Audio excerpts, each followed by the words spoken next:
इयत्ता दुसरी, विषय मराठी, 13वी कविता एक तांबडा भोपळा. ऐकूया, गाऊया. एक तांबडा भोपळा विळीवर कापला, त्याच्या उभ्या फोडींमध्ये अर्धा चंद्र लपला.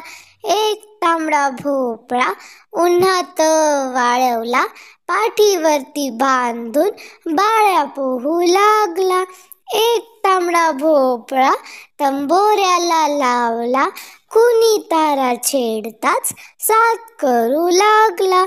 एक तांबडा भोपळा पाय लावले त्याला, गेला टुनुक टुनुक घेऊन म्हातारीला. एक तांबडा भोपळा कुठे होता पळाला, गणिताच्या पुस्तकात जागोजागी मिळाला. एक तांबडा भोपळा, एक तांबडा भोपळा विळीवर कापला, त्याच्या उभ्या फोडींमध्ये अर्धा चंद्र लपला, अर्धचंद्र लपला, अर्धचंद्र लपला.